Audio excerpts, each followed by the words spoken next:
लेकिन गवर्नमेंट को इस महंगाई से कोई लेना देना नहीं।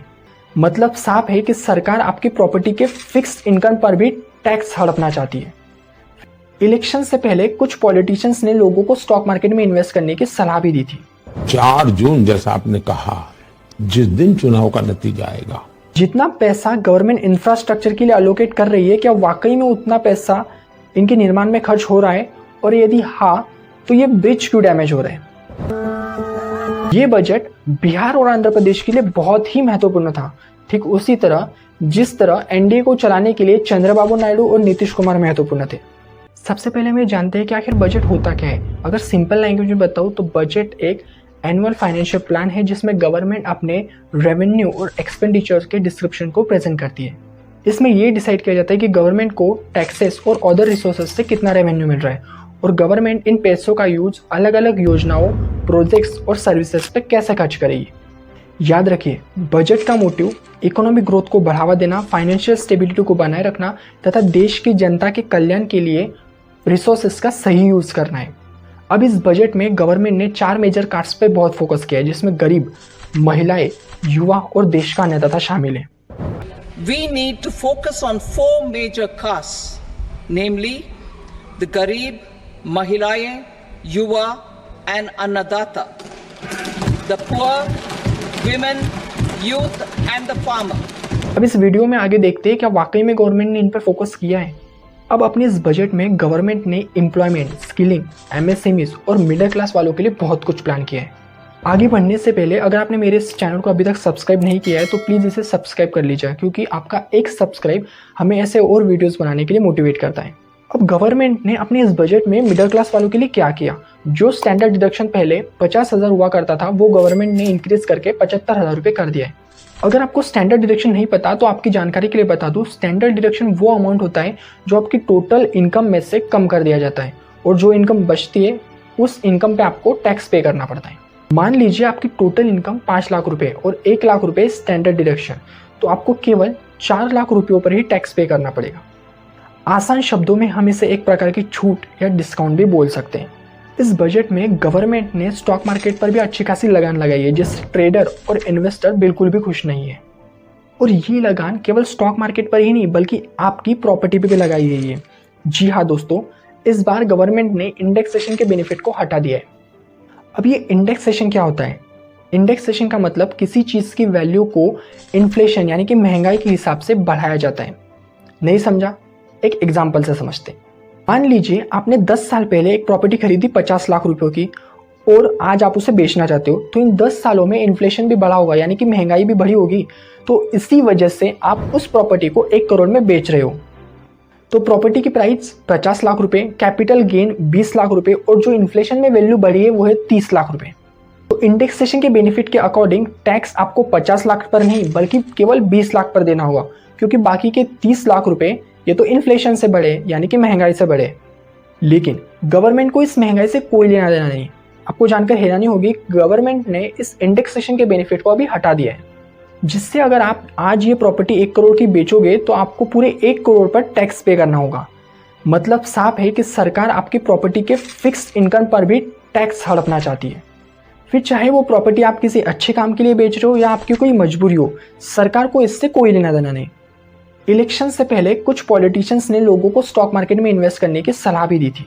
4 जून जैसा आपने कहा, जिस दिन चुनाव का नतीजा आएगा, आप उस हफ्ते भर में देखना कि यानी भारत का स्टॉक मार्केट के लिए उसके सारे जो उनके प्रोग्रामिंग के जो प्रोग्रामिंग वाले सारे उनके थक जाएंगे। शेयर मार्केट में रुचि रखने वाले को भी ये गुरु मंत्र है कि जो सरकारी कंपनियों को ये लोग गाली देना, आप उसमें दांव लगा दीजिए साहब, अच्छा ही होने वाला है। और अब पता चला कि गवर्नमेंट ने ये सलाह क्यों दी थी, क्योंकि जब लोग स्टॉक मार्केट में अच्छा खासा इन्वेस्ट कर रहे हैं तो गवर्नमेंट ने long term capital gains tax को 10% से बढ़ाकर 12.5% तक कर दिए। अब भले ही आपको कितना भी नुकसान हुआ हो, गवर्नमेंट को इससे कोई लेना देना नहीं, लेकिन अगर आपको प्रॉफिट हुआ है तो इस प्रॉफिट का 12.5% आपको गवर्नमेंट को शेयर करना होगा। और अगर मान लीजिए कि आपने शॉर्ट टर्म में प्रॉफिट गेन किया है यानी कि 1 साल से कम समय में, तो इस पे आपको 20% का टैक्स गवर्नमेंट के साथ शेयर करना होगा, जो पहले केवल 15% हुआ करता था। सिक्योरिटी ट्रांजैक्शन टैक्स का नाम तो आपने सुना ही होगा, यानी कि अगर आप ऑप्शन में ट्रेड करते हैं तो आपको गवर्नमेंट के साथ 0.1% का टैक्स शेयरिंग करना होगा, जो पहले केवल 0.0625% हुआ करता था। चाहे वो ट्रेडर हो या इन्वेस्टर, प्रॉफिट हो या लॉस, सरकार को तो बस टैक्स चाहिए।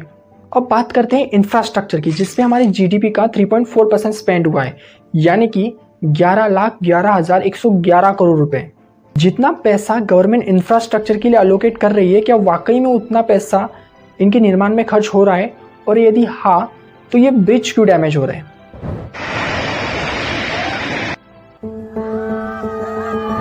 खैर, अब गवर्नमेंट ने अपने इस बजट में बाढ़ से प्रभावित क्षेत्रों असम, सिक्किम और उत्तराखंड के लिए भी मदद करने का निर्णय लिया। साथ ही हिमाचल प्रदेश के रिकंस्ट्रक्शन पर भी ध्यान दिया गया है। ये बजट बिहार और आंध्र प्रदेश के लिए बहुत ही महत्वपूर्ण था, ठीक उसी तरह जिस तरह एनडीए को चलाने के लिए चंद्रबाबू नायडू और नीतीश कुमार महत्वपूर्ण थे।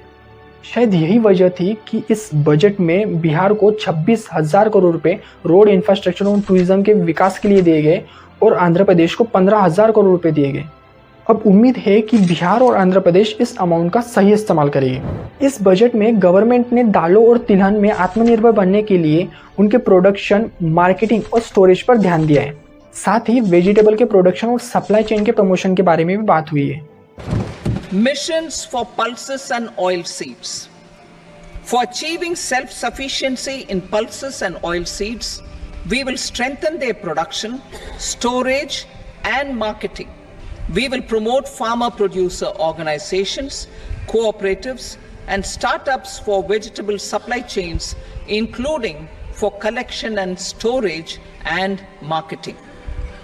एम्प्लॉयमेंट को बढ़ावा देने के लिए गवर्नमेंट वर्कफोर्स में नए लोगों को 1 महीने की सैलरी 3 इंस्टॉलमेंट में ट्रांसफर करेगी, जो कि अप टू 15,000 तक होगी, जिससे 2 करोड़ 10 लाख युवाओं को बेनिफिट मिलेगा।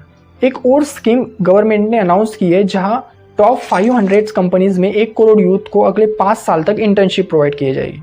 विमेंस वर्कफोर्स को बढ़ावा देने के लिए गवर्नमेंट ने इंडस्ट्रीज के आसपास विमेंस ओनली हॉस्टल्स बनाने पर भी ध्यान दिया है। Micro, small and medium enterprises यानी कि एमएसएमई के लिए गवर्नमेंट ने अपनी मुद्रा लोन की लिमिट को 10 लाख से बढ़ाकर 20 लाख रुपए कर दिया है।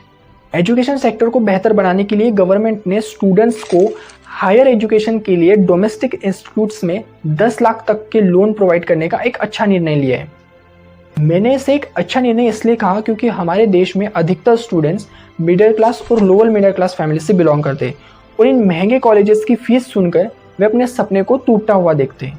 गवर्नमेंट हर साल 1 लाख स्टूडेंट्स को ई वाउचर भी प्रोवाइड करेगी, जिसमें लोन अमाउंट पर 3% एनुअल इंटरेस्ट की मदद की जाएगी। गवर्नमेंट ने सोलर एनर्जी को बढ़ावा देने के लिए पीएम सूर्य घर मुफ्त बिजली योजना के बारे में भी लोगों को बताया है, जिसमें आप अपने घर पर सोलर की मदद से 300 यूनिट तक फ्री बिजली पा सकते हैं। दोस्तों, अगर इस बजट को ध्यान से स्टडी किया जाए तो गवर्नमेंट ने इंफ्रास्ट्रक्चर पे जीडीपी का 3.4% स्पेंड किया है। असम, सिक्किम, हिमाचल प्रदेश और उत्तराखंड के बुरे हालातों पर भी चर्चा हुई है। देश के युवाओं को स्किल्ड बनाने के लिए इस बजट में इंटर्नशिप का एक अच्छा निर्णय लिया गया है। एजुकेशन सेक्टर को बेहतर बनाने के लिए स्टूडेंट्स को लोन का भी सपोर्ट किया गया है। आपकी इस बजट को लेकर क्या राय है, कमेंट बॉक्स में जरूर बताइएगा। और हाँ, वीडियो अगर पसंद आया हो तो अपने दोस्तों के साथ जरूर शेयर कीजिएगा। मिलते हैं नेक्स्ट वीडियो में। जय हिंद, जय भारत।